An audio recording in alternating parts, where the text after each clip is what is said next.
So hello, today we'll continue with the discussion on radiation, and this will be your class number 14, I suppose.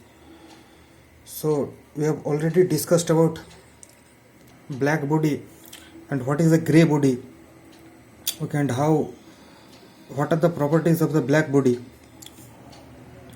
So we have also discussed about fundamental concepts of radiation. Okay, so in this class we will discuss about the radiative heat transfer between the surfaces.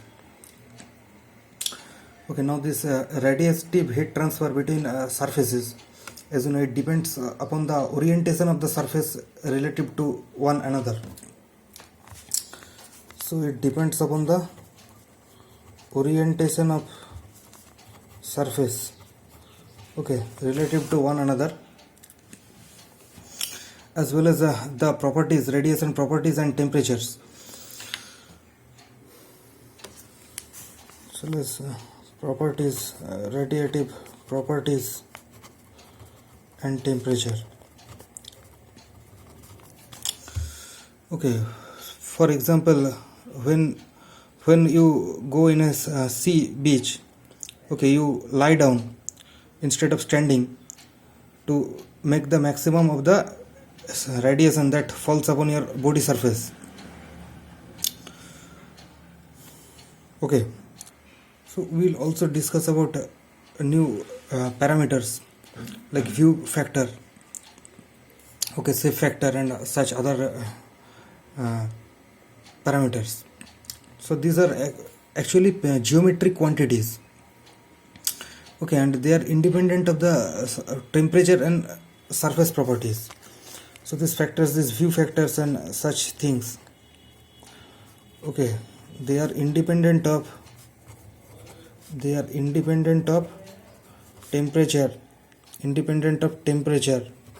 and other surface properties.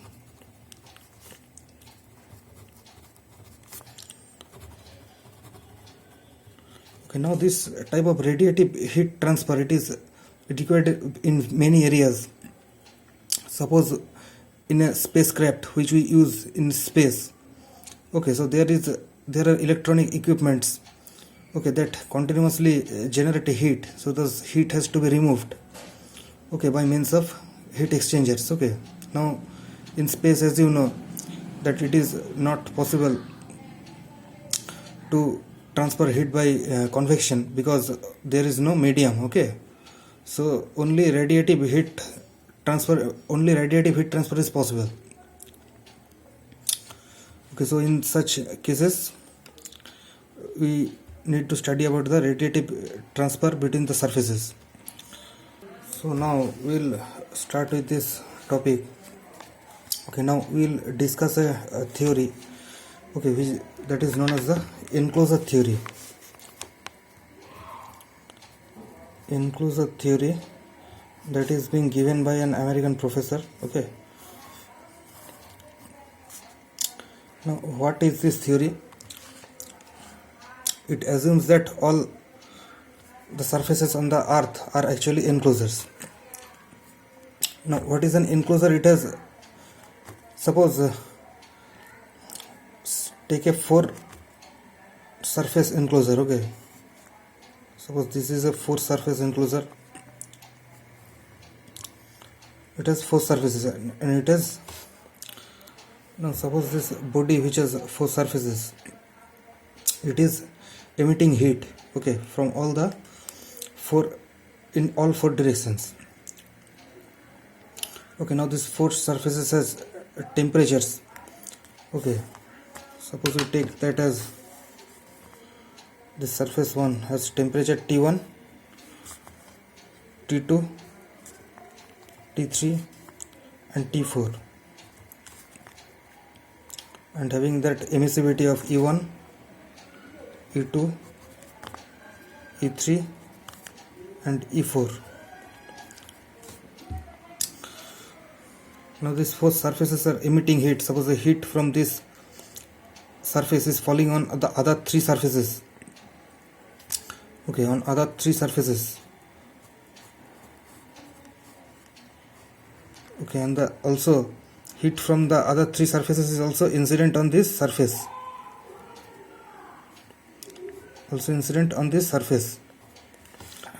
It is similarly true for the other surfaces, that for this surface also heat from the other three surfaces are falling on it.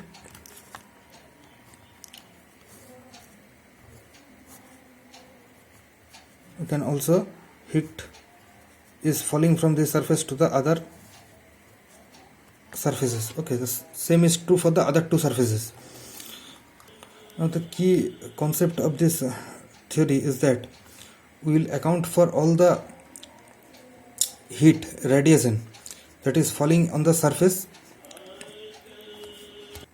and also we will take the heat that is falling from this surface, that is going out from this surface to the other surfaces. Okay, so we'll account for two things, that heat that is falling on a surface and the total heat that is going out from this surface.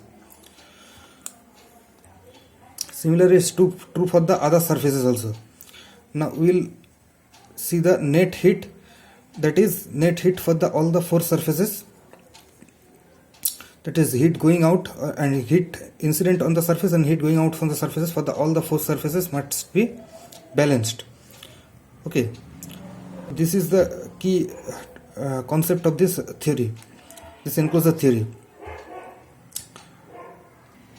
So we will get a number of equations, okay, number of simultaneous equations, and we will solve and get the heat fluxes. Now suppose we take this another surface over here, another object. Okay, it has three surfaces as you can see. So this temperature, this surface has a temperature T1 and emissivity of E1. Okay, for the other surfaces it is T2 and emissivity E2 and T3 and emissivity of E3. Now this is a three surface container, an object.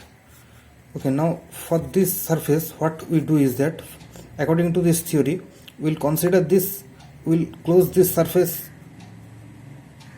as a dotted line. We'll close this object with a dotted line and we'll consider this as the fourth surface. So this also becomes an enclosure. Okay, now this surface, okay, so it is being assumed that this is a perfect emitter. This is a perfect emitter. Okay, it is having emissivity is equal to 1. Okay, and this surface has a temperature of infinity. Okay, we take this as T4. Okay, now this can be treated as an enclosure. Okay, now according to this theory, any surface on this earth, on this planet, can be taken as an enclosure simply by treating the open surface with a dotted line, by closing it with a dotted line. Now consider a single surface. Consider a single surface over.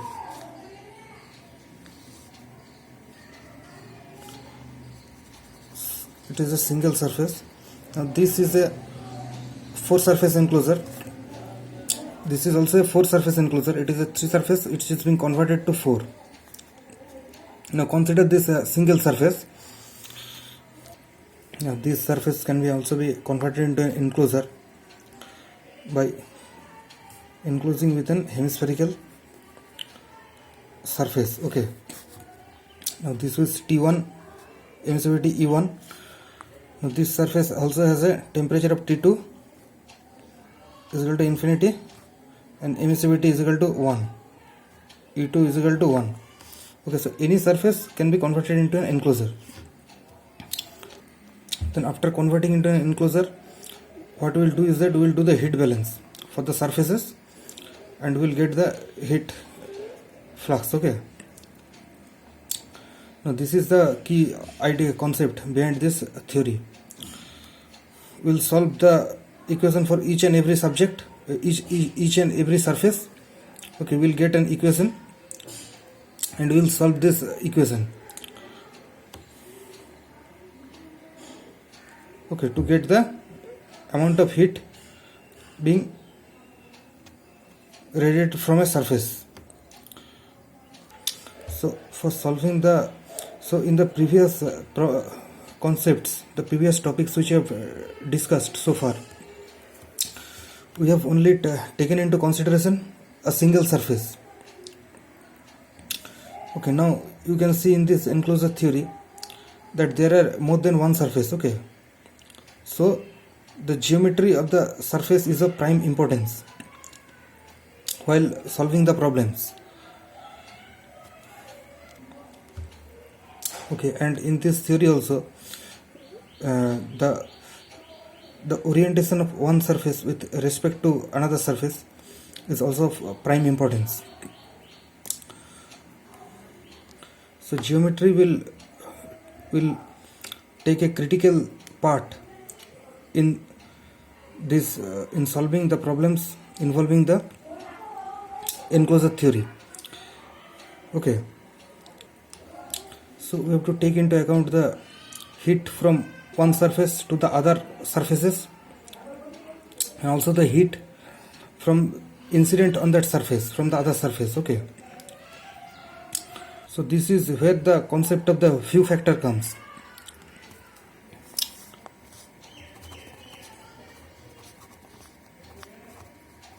Now what is this view factor?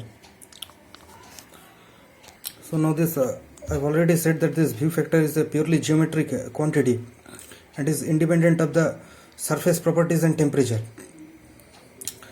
Okay, this is also known as the shape factor.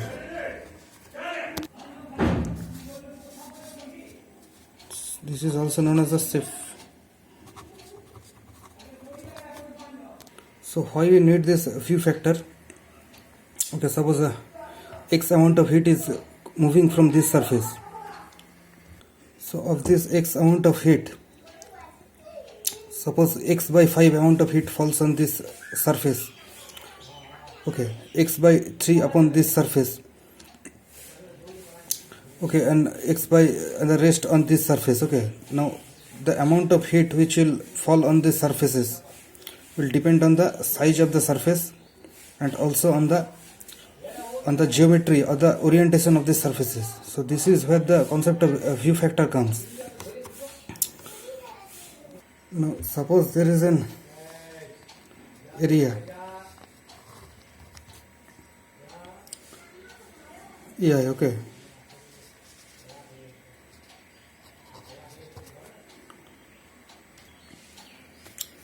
it has temperature is Ti and we consider a small elemental area as suppose DAI. The unit vector is Ni. Now we'll consider another surface over here.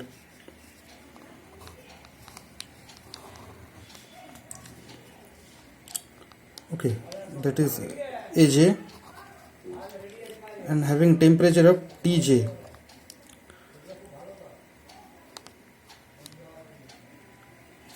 And we consider an elemental area that is DAJ and the unit vector is suppose NJ. This is Ni and this surface is Nj. Now we connect the centroid of this to the centroid of this.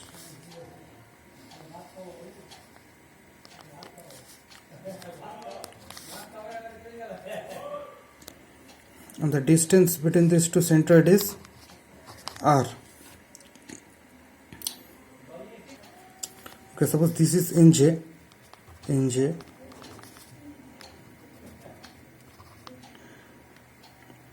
and the angle is, this is Ni, so this angle is suppose theta this is theta 1.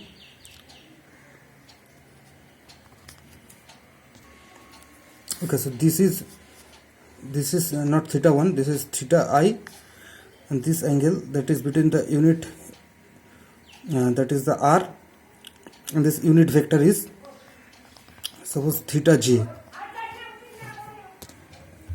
So this is theta I and this is theta j between r and this unit vector nj. Okay, now the view factor Fij, suppose the view factor Fij. So this actually represents the view factor from surface I to surface j. Okay, and it is the fraction of radiation leaving surface I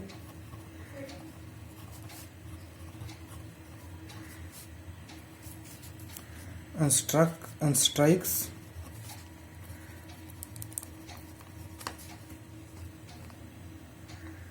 surface j directly.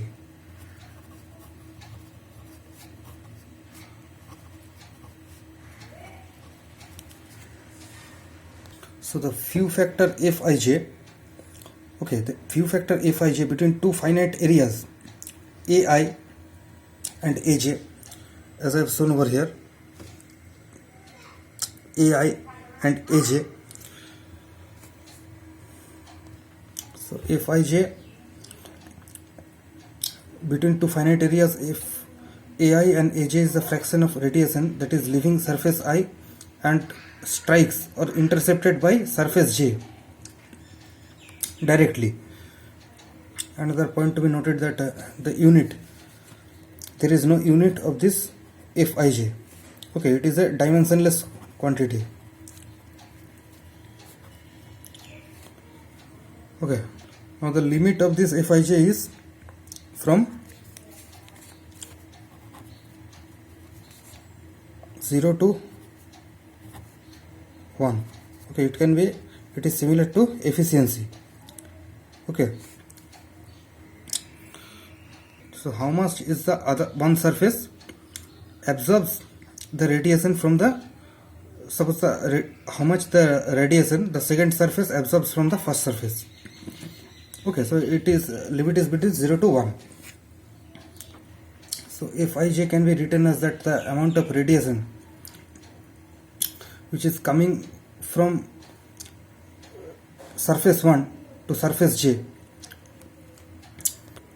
divided by the total amount of radiation that is leaving surface I. So amount of radiation that is going from surface I to surface j divided by total amount of radiation that is leaving surface I.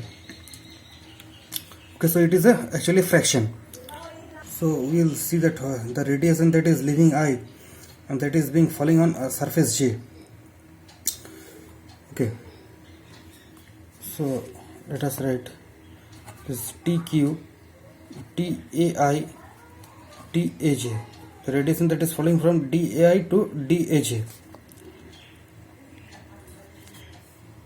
So now I is intensity of I and Ij is intensity of J. So II is intensity of I, intensity of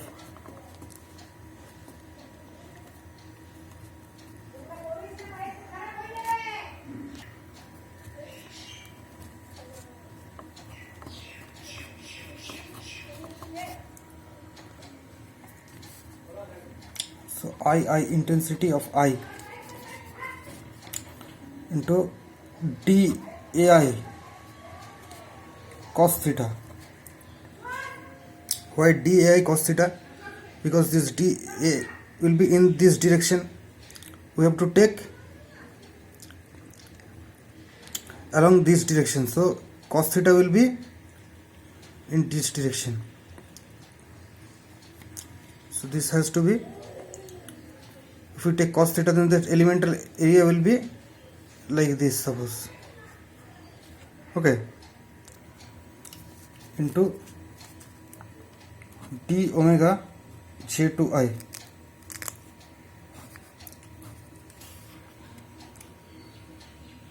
So this unit of this II will be watt per meter square intensity per solid angle or per steradian. If you don't know what the solid angle, we'll discuss it, okay, after this class. Okay, so watt per meter square per solid angle per steradian, and this dAI cos theta will be meter square. Okay, this is the projected area which I have just now said along cos theta, and this d omega ji will be the solid angle, the elemental solid angle. Okay, its unit is steradian. Okay, so this is elemental solid angle. Okay, I will discuss the solid angle in the later class, the next class. Okay, and this d omega j to I, this dAj cos theta j for this area by r square. You just remember this for now. Okay, this elemental solid angle. Now we substitute this 2 in 1 and we get this expression I dAI cos theta I cos theta j by r square. Okay, so this dq dAI dAj comes to be this expression. Okay, so we'll continue the discussion in the next lecture. Okay, so I hope you have understood till here.